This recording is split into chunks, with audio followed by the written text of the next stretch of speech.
In all my life, I never thought I'd become this person. The person who watches and enjoys sentimental movies like this. Well, here I am. That's just train dreams. Before we continue with the video, please like and subscribe to the channel and let's go. At the beginning of the movie, we meet our boy Robert. Okay, Mr. Robert. And this movie is set up like an obituary. So there's someone narrating over the whole thing. He's lived for 8 years. Yes! Yes! Yes! Yes! Yes! Yes! Yes! In Idaho. No! No! No! Fuck! Shit! He was sent to the town by himself of Fry, Idaho when he was 6'7". And he never knew when was his birthday because he was an orphan. Damn, he got sent to an advanced lobby as a newbie. It can only go up from here, right? Right? Hey, I see you, my G. And 3 months later, they're already talking about marriage. I don't want to say it's rushing, but do you, I guess. When you know, then you know. I'm 18, I got no idea what I'm talking about. Then there's this scene of them playing house. Grown adults, by the way. And my man is in love, and it seems reciprocated. And then they build a cabin near the river.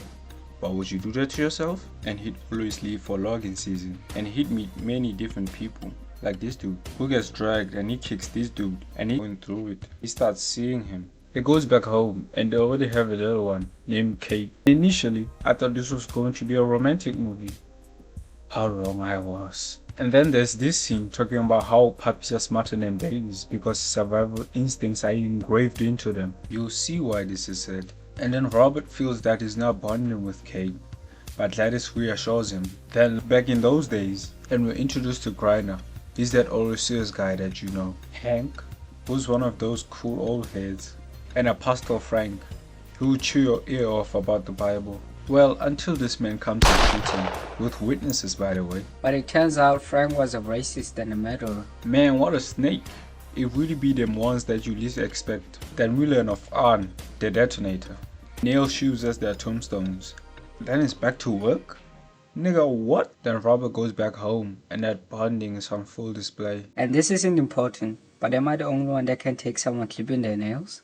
Just me? Gladys proposes that she come with him. And now that I think about it, where do these people live when it's logging season? They obviously don't live in the woods. But yeah, Robert says that is a bad idea. They start talking about saving up for a sawmill. They are basically strategizing ways to keep Robert home and make their money. It's logging season again and Robert leaves. And who dies this time? It's Arn. He gets hit by a falling branch and dies days after. And this is taking a toll on bro. Stands on the ashes of his used to be house. Then he goes out to search for his family. For about 2 weeks. But nothing. And he has so much bad luck to the point that the bear isn't even interested in bro. He sleeps in the wilderness, getting rained on. And this guy, the Native American dude, finds him. And after eating, they go hunting. And he's up there in age. And he has this conversation about how he feels like the times have changed. 1 second you're a teenager, the next you're on your way out. Then Robert gets his carriage after, and he decides to be an Uber driver. One day, he meets this woman named Claire, and I thought this was another opportunity at love. And it has some legitimacy. Claire starts telling him about stuff, pretty insignificant, but still something. And she lives here. Then one day, Robert sees Gladys in the cabin, and I was genuinely hyped. I thought my man finally got a win, but no, it's basically a dream of how he imagined it went down. Director man, why are you doing this to me? He goes back to Claire and they end up trauma bonding about their dead partners. And I thought, maybe? But no, obviously. Then there's a knock at the door and Robert finds this young girl. He's hoping that it's Kate, and I thought maybe now?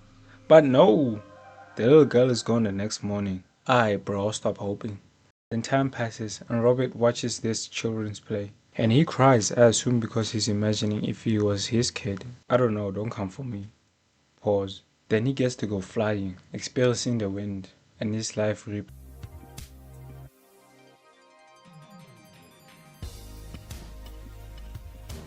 he's gone after.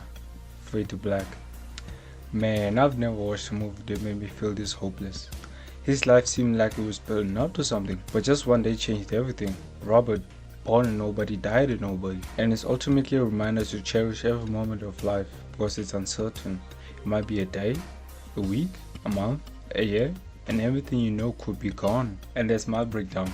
Thank you for watching. Stay tuned.